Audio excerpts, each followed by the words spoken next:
Hi, guys. Welcome back to the next episode of the Katie Wheeler Accessibility Podcast, where we talk about accessibility, technology, and more. My name is Katie Wheeler, and I'm your host for this show. In today's episode, I wanted to talk about a topic that is extremely important for anybody in the disability community, and that is making friends when you have a disability. Friendship is important no matter who you are, but when you have a disability, friendships are more important because um those that are your friends tend to stay close to you for a number of reasons, and that can be really cool.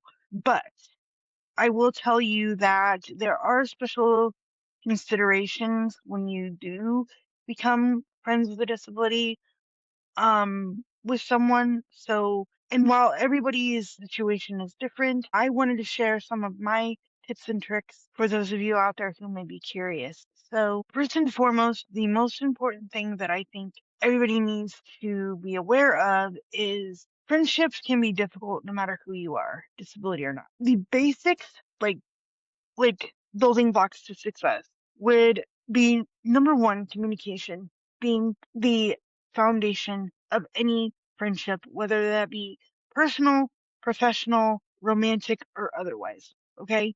So communication is vital to any of us in the disability community, right? Because obviously, having a disability means that some part of our life is affected, um, in some way, shape, or form. And that can be defined if you look at the Americans with Disabilities Act or any other act that you follow, depending on the country that you reside in. Me residing in America, I genuinely follow the Americans with Disabilities Act, which defines a disability as one or more a disability that impacts one or more of your functions of daily living. For me, BP would obviously impact my ability to walk. It does impact my mobility somewhat. Well, honestly, a lot. But number two, trust is a big thing. If you notice, like, I have very few friends, and that's because I don't trust a lot of people. I don't want to get into too much detail in this episode, but I have been hurt quite a lot by people in my past. And, to those people out there who have hurt me, it's your loss because I'm a great girl and you're missing out.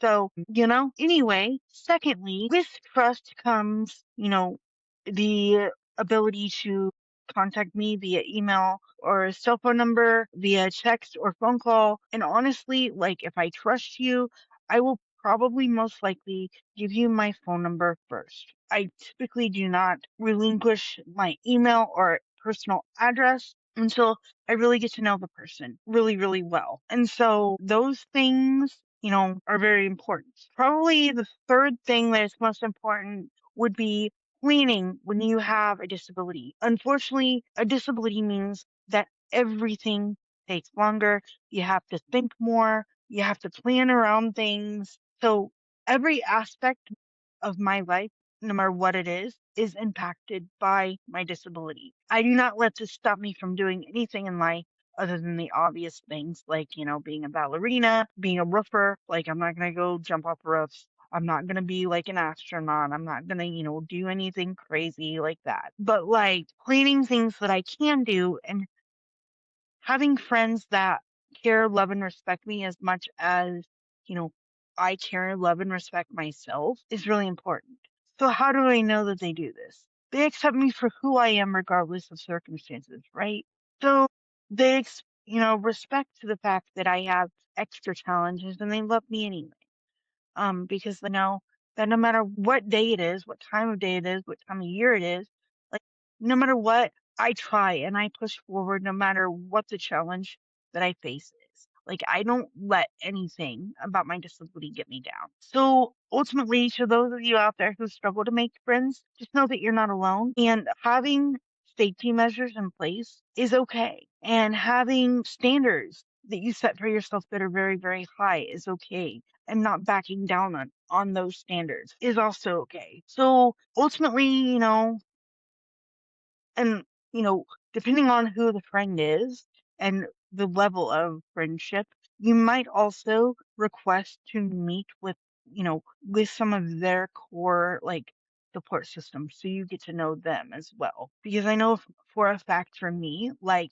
I have friends all over the country, right?